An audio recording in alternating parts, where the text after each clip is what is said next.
Good morning. How are we doing? So, how to stop your blood sugar levels spiking? Blood sugar spikes can age you. Blood sugar spikes can cause everything from acne to disease to you name it. That's what you're kind of hearing at the moment, and I'm seeing at the moment. And often, some of the stuff that I get asked, I don't see on like social media, for example. Um, so we get shown different things, and it's quite interesting. It's almost got to the stage where I think we need to address this in a bit more detail. And I know a lot of people are. We went to a conference at Mac Nutrition last year as a Fruit Shit team. We're going this year. I know a lot of they are. We went to a conference earlier this year. Dr. Nicola Guess, who is a dietitian and also a researcher in the field of diabetes, blood sugar, all of these, literally doing studies right now showing why all of this has kind of gone too far, and the evidence is there to be seen. And why is that? Well, let's take a normal, metabolically healthy person who just wants to lose some weight. If you're told that you need to stop the blood sugar spikes and you don't need to worry about calories anymore, all that matters is your blood sugar spikes, and you're told out there that actually diets don't work, calorie counting doesn't work, and what you need to do is, like, you've shown data on this, and I can show you data on where it looks like calorie counting doesn't work because some weight is put back on. Okay, just because some put weight back on, sometimes not all of it, that doesn't mean it doesn't work. And we've got to look at why doesn't it work. Often it doesn't work because there's a lack of support and accountability, something that we know from research is so important, whether that's from your friends, family, coaches.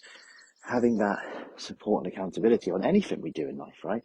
Having that support and accountability sure helps. I'm not saying everyone needs like a coach or anything. It can be a friend, family member. We're back? Yeah. Yeah, it could be a friend, family member. But the thing is, the reason there's nothing to compare it to sometimes is because there's never been a study on just managing glucose spikes, if you like, compared to calorie counting for fat loss. And that's because if you were to do the study, you would see that calorie counting results in more weight loss, or whoever's in a bigger calorie deficit would achieve the weight loss. And technically, if you didn't give anyone the support,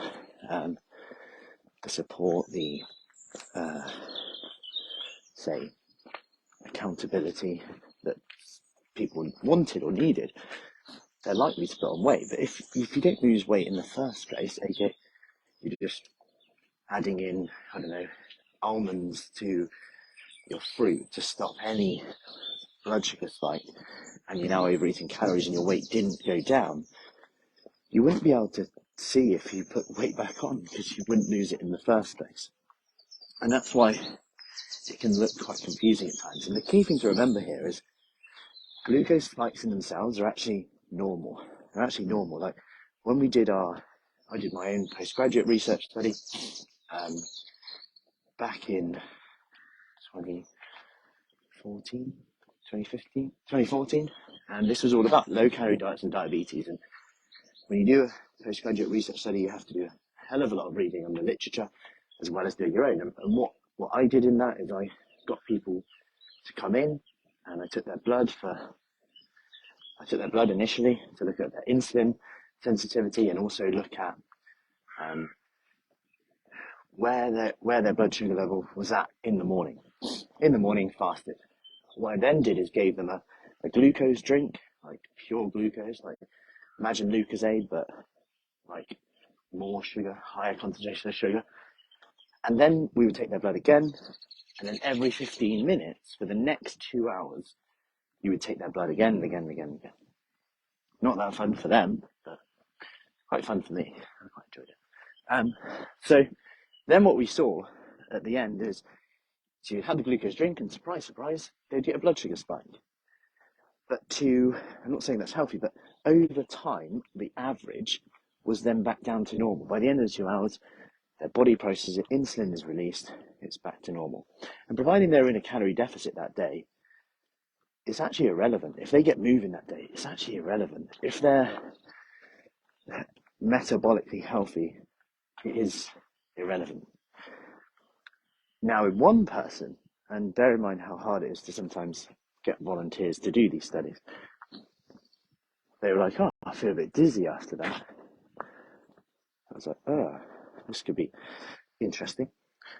So then we checked their blood sugar level after having the drink, and it was at like 17. And it should be, so your normal is around 4.5 to 5.8 or something around there, 6. And it would spike up to like 8, 9 sometimes after the drink. And theirs spiked up to like 16, 17. And it's like, oh, no, you're going to have to say something. You might want to go see your GP or etc. And that would indicate that their spike is not metabolically healthy, and over the 2 hours it only went back down to about 9, 10. So their starting blood sugar level, that was essentially showing that the likelihood is on average that they probably do have type 2 diabetes, potentially. Not definitely, because that's not the gold standard measure. Now, in this case, sure, you might want to potentially look at like limiting glucose spikes, but in general, if you limit total intake of calories, you're going to actually lower total glucose spikes.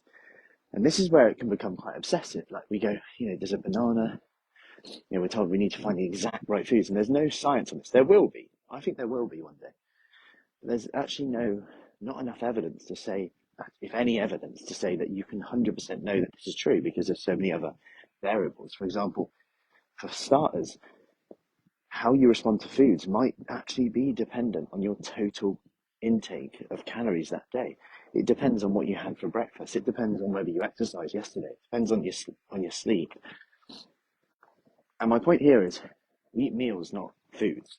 And sure, I could say now, without testing your glucose, without anything, if you start eating a lower carbohydrate diet, you could probably see some at least in the short term, progress in terms of blood sugar control. If you increase your protein intake, we know that whey protein, countless studies on this, whey protein has a insulinogenic effect, which means it stimulates insulin, which helps to lower your blood glucose, helps to also keep you full up.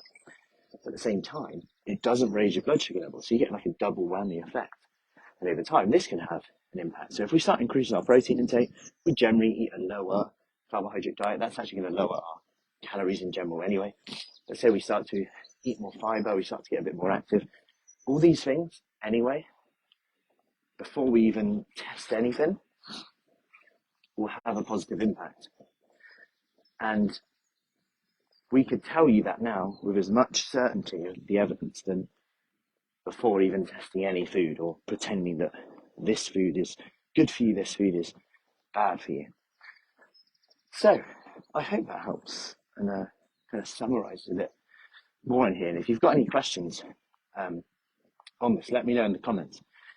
It's always good to be empowered with knowledge, information. In fact, at Fruity Fit right now, we've just released preliminary details of our pain management course that we are doing inside, helping with injuries, getting experts in, liaising with others on research-driven, evidence-backed, to help manage conditions, injuries around exercise, which is super important to always focus on what you can do.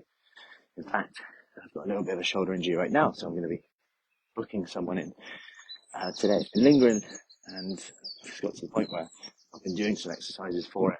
Not improved massively. It's not massively, crazily bad, but sometimes twinges. And it's important to get these things looked at so they don't linger, but also to stop them stopping you doing what you want to do, and also getting a bit more knowledge about what's going to work, what isn't work. Because knowledge is power at the end of the day, but only if you use it and do something about it, which is exactly what we do at Fruity Fit, and exactly what any program should look at doing. And like I said, the most important thing of all of this, when you look at the science, is that support and accountability.